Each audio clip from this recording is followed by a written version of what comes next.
all, welcome to our channel Craftiiee World. இன்னைக்கு இந்த வீடியோல நம்ம என்ன பார்க்க போறோம் அப்படினு பாத்தீங்கன்னா ரொம்பவே ஈஸியான அழகான ஒரு இயரிங் எப்படி செய்யறது அப்படின்றத பார்க்க போறோம். சோ வாங்க வீடியோக்குள்ள போலாம். இன்னைக்கு நம்ம செய்ய போற இயரிங்க்கு ரொம்ப முக்கியமான திங்ஸ் என்ன அப்படின்றத பாத்தீங்கன்னா இந்த மாதிரி இயரிங் பேஸ் and then என்னென்ன மெட்டீரியல்ஸ் தேவை அப்படின்றதுமே நான் டிஸ்கிரிப்ஷன்ல மென்ஷன் பண்றேன், நீங்க அங்கேயுமே பார்த்து தெரிஞ்சுக்கோங்க. ஸோ ஃபர்ஸ்ட் இந்த மாதிரி இயரிங் பேஸ் எடுத்துட்டு and then அதுக்கு தேவையான சில்க் த்ரெட், அந்த சில்க் த்ரெட் வந்துட்டு இந்த மாதிரி லென்த்தியா 10 to 12 த்ரெட்ஸ் கிட்ட கட் பண்ணிட்டு and then ரெண்டு கார்னர்லயுமே க்ளூ அப்ளை பண்ணி இந்த மாதிரி சிங்கிள் சில்க் த்ரெட்டா மாத்தியாச்சு. இந்த மாதிரி சில்க் த்ரெட் வந்துட்டு ரெடி பண்ணி எடுத்துக்கலாம். நான் எல்லோ கலர் சில்க் த்ரெட் எடுத்திருக்கேன். நீங்கள் வந்துட்டு உங்களுக்கு ஃபேவரட்டான கலர் ஆர் உங்கள் ட்ரெஸ்ஸுக்கு மேட்சிங்கான கலர் எடுத்துக்கோங்க. இப்போ இந்த மாதிரி நம்ம ரெடி பண்ணி வச்சிருக்க சில்க் த்ரெட்டை நம்ம இயரிங் பேஸில் வந்துட்டு நம்ம ஸ்டிக் பண்ண போகிறோம். ஸோ இந்த இயரிங் பேஸில் இன்சைட் பார்ட்டில் வந்துட்டு க்ளூ அப்ளை பண்ணிவிட்டு நம்மளோட இந்த சில்க் த்ரெட்டை அந்த மேலே இருக்க ஹோல்ஸ் வழியாக நம்ம அந்த க்ளூவில் ஸ்டிக் பண்ண போகிறோம். நம்மளோட சில்க் த்ரெட் அந்த இயரிங் பேஸ் அந்த மோல்ட் கூட வந்துட்டு நல்லா ஸ்ட்ராங்காக ஸ்டிக் ஆகணும். அப்போ தான் வந்துட்டு நம்ம ஃபர்தராக இந்த சில்க் த்ரெட்டை வந்துட்டு ரொட்டேட் பண்ணும்போது அது நகராமல் மூவ் ஆகாமல் கரெக்டாக அங்கேயே இருக்கும், நல்லா ஸ்ட்ராங்காகவும் இருக்கும். இப்போ பார்த்தீங்கன்னா நல்லா ஸ்ட்ராங்காக ஸ்டிக் ஆகிடுச்சு. ஸோ இப்போ நம்மளோட சில்க் த்ரெட்டை வந்துட்டு இந்த ஷேப் ஃபுல்லாக நம்ம ரோல் பண்ண ஸ்டார்ட் பண்ணலாம். இது வந்துட்டு நம்ம ஃபுல்லாக ரோல் பண்ணும்போது கரெக்டாக இருக்கணும். அந்த சிங்கிள் சில்க் த்ரெட்ஸ் எல்லாமே அதோட ஷேப் வந்துட்டு ரொம்ப அழகாக தெரியணும். ஸோ அந்த மாதிரி நம்ம கவர் பண்ணணும். ஸோ இப்போ பார்த்தீங்கன்னா நான் இந்த சில்க் த்ரெட் வந்துட்டு 10 to 12 த்ரெட்ஸ் எடுத்துருக்கிறேன், நல்லா திக்காக கிடச்சிருக்கு. ஸோ நீங்களுமே வந்துட்டு அதே அளவில் எடுத்துக்கோங்க. இந்த மாதிரி அளவாக எடுத்துகிட்டு நம்ம அதை ஃபுல்லாக கவர் பண்ணோம் அப்படின்னா ரொம்பவே அழகாக இருக்கும். ஸோ இப்போ இந்த மோல்ட் ஃபுல்லாக நம்ம இந்த சில்க் த்ரெட் வச்சு கவர் பண்ண ஸ்டார்ட் பண்ணலாம்.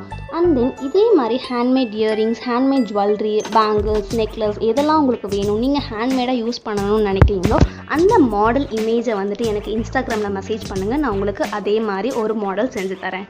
ஹேண்ட்மேட் ஜுவல்லரிஸ் மட்டும் இல்லைங்க, உங்களுக்கு ஏதாவது கிஃப்ட் பண்ணணும், explosion box or something else நீங்கள் யாருக்காவது கிஃப்ட் பண்ணணும் அப்படின்னு நினச்சிங்கன்னா ஹேண்ட்மேட் கிராஃப்ட்மே நம்ம சேனல் நிறையா வீடியோஸ் போட்டிருக்கோம்.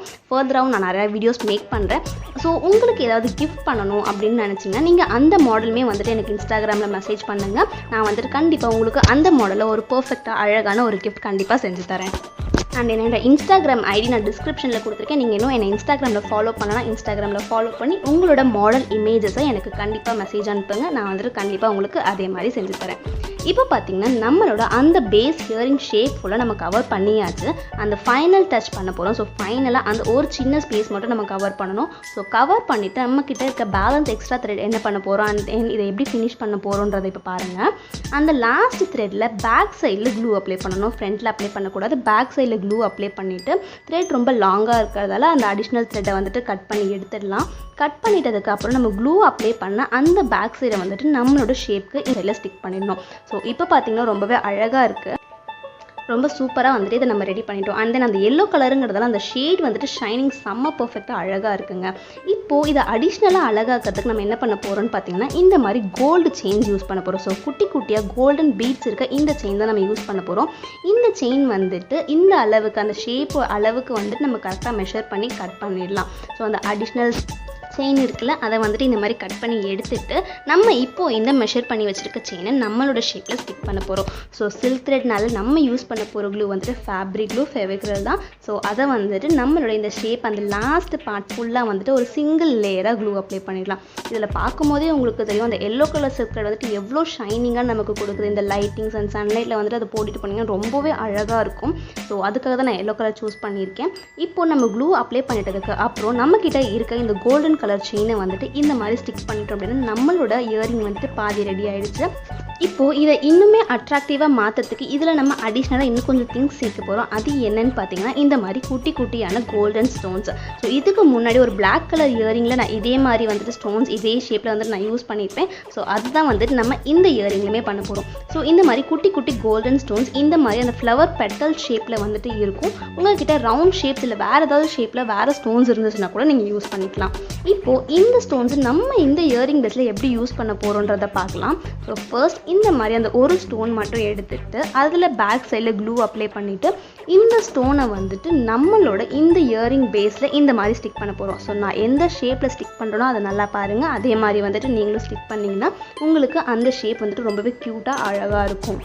அந்த கோல்டன் ஸ்டோனை ஸ்ட்ரெயிட்டாக ஸ்டிக் பண்ணாமல் இந்த மாதிரி வந்துட்டு கொஞ்சம் க்ராஸாக ஸ்டிக் பண்ணிக்கலாம். ஸ்டிக் பண்ணிவிட்டு இப்போது நம்மக்கிட்ட இருக்க இன்னொரு கோல்டன் ஸ்டோன் எடுக்க போகிறோம். ஸோ அதுலேயுமே வந்துட்டு பேக் சைடில் க்ளூ அப்ளை பண்ணிவிட்டு அதையுமே வந்துட்டு ஸ்ட்ரெயிட்டாக ஸ்டிக் பண்ணாமல் கொஞ்சம் க்ராஸாக ஸ்டிக் பண்ண போகிறோம். ஸோ ரெண்டுத்தையுமே இந்த மாதிரி வந்துட்டு க்ராஸாக ஸ்டிக் பண்ணோம் அப்படின்னு பார்த்தீங்கன்னா நமக்கு அழகாக ஒரு குட்டியான ஹார்ட்டின் ஷேப் கிடைக்கும். ஸோ பார்க்கவே ரொம்ப அழகாக இருக்குது. அந்த கோல்டன் செயின் அண்ட் தென் அந்த கோல்டன் ஸ்டோன்ஸ் வந்து ரொம்ப அழகாக இருக்குது. இப்போது இதே மாதிரி வந்துட்டு நம்மளோட இயரிங் பேஸில் 4 சைட்ஸுமே வந்துட்டு நான் ஸ்டிக் பண்ணி எடுத்திருக்கேன். இப்போ நம்மளோட இயரிங் பேஸ் வந்துட்டு ஓரளவுக்கு ரெடி ஆகிடுச்சு. அந்த இந்த கோல்டன் ஸ்டோன் இந்த ஹார்ட் ஷேப்பில் இருக்கிறது வந்துட்டு 4 சைஸுமே ரொம்ப அழகாக நமக்கு எடுத்து கொடுக்குது. இப்போ நெக்ஸ்ட் என்ன பண்ண போகிறோன்னு பார்த்தீங்கன்னா இந்த மாதிரி ஒரு கோல்டன் ஹெட் பின் எடுத்துக்கலாம். ஸோ இதுக்கு வந்துட்டு நான் ஹெட் பின் யூஸ் பண்ணுறேன். ஸோ அந்த ஹெட் பின்னை வந்துட்டு இப்போ நம்ம என்ன பண்ண போகிறோன்னு பார்த்தீங்கன்னா அந்த ஹெட் பின்னில் இந்த மாதிரி குட்டியாக கோல்டன் பீட்ஸ் சின்னதாக இருக்கும்ல, ஸோ அந்த கோல்டன் பீட்ஸை வந்துட்டு இந்த ஹெட் பின்னில் நம்ம போட போகிறோம். இது வந்துட்டு நம்ம அந்த ஹெட் பின்னோட பேஸ், அதாவது அந்த இயரிங்கோட பேஸில் வந்துட்டு நம்ம போடுறதுக்காக இந்த மாதிரி யூஸ் பண்ணுறோம். இப்போ ஹெட் பின்னில் அந்த பீட்ஸை போட்டுட்டு நம்மளோட இயரிங் பேஸில் அடிப்பகுதியில் அந்த ஹோல்ஸ் இருக்குல்ல, அந்த ஹோல்ஸ் வழியாக வந்துட்டு இந்த மாதிரி டாப் லேயரில் எடுத்தாச்சு.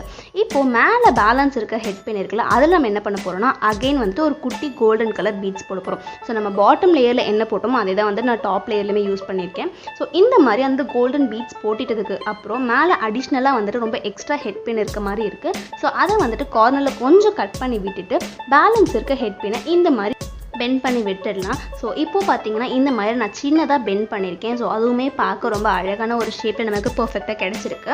இப்போ இந்த மாதிரி பெண்ட் பண்ணிட்டதுக்கு அப்புறம் நம்ம ஃபைனலாக என்ன பண்ண போகிறோம்னு பார்த்தீங்கன்னா இந்த மாதிரி ஹேங்கிங்ஸ், அதாவது இயரிங் ஹூக்ஸ் இருக்கும்ல, அதை வந்துட்டு நான் யூஸ் பண்ண போகிறேன்.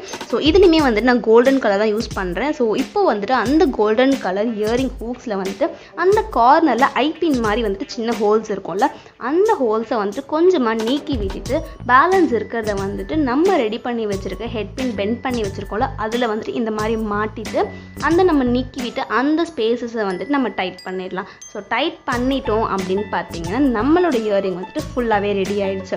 ஸோ இது பார்த்திங்கன்னா ரொம்பவே சிம்பிளாக அழகாக ஒரு இயரிங் ரெடி ஆகிடுச்சு. இது வந்து நம்ம குர்த்தா டாப்ஸ்க்குமே போடலாம், இல்லை சாரீஸ் வியர் பண்ணாமே சிம்பிள் சாரீஸ்க்கு வந்துட்டு நம்ம இந்த மாதிரி இயரிங்ஸ் போட்டுக்கலாம். ஸோ ரொம்பவே சிம்பிளான டைமில் வந்துட்டு ரொம்பவே ஈஸியாக ஒரு அழகான டிசைனர் இயரிங்ஸ் வந்துட்டு நம்ம செஞ்சுருக்கோம். ஸோ இது பார்த்திங்கன்னா ரொம்பவே அட்ராக்டிவாக இருக்குது. இது கண்டிப்பாக உங்கள் எல்லாருக்குமே பிடிச்சிருக்கும். அண்ட் தென் இப்போ அதோட பேர் இயரிங்குமே ரெடி ஆயிடுச்சு.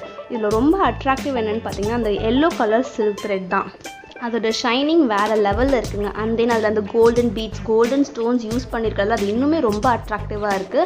ஸோ இந்த மாதிரி சிம்பிளான அழகான இயரிங்ஸ் உங்கள் எல்லாருக்குமே பிடிச்சிருக்குன்னு கண்டிப்பாக நான் நம்புகிறேன். ஸோ இந்த இயரிங்ஸ் உங்களுக்கு பிடிச்சிருந்தனா இதே மாதிரி இயரிங்ஸ் லவர் உங்கள் ஃப்ரெண்ட்ஸ் கண்டிப்பாக இருப்பாங்களா, அவங்க எல்லாருக்குமே இந்த வீடியோவை ஷேர் பண்ணுங்கள்.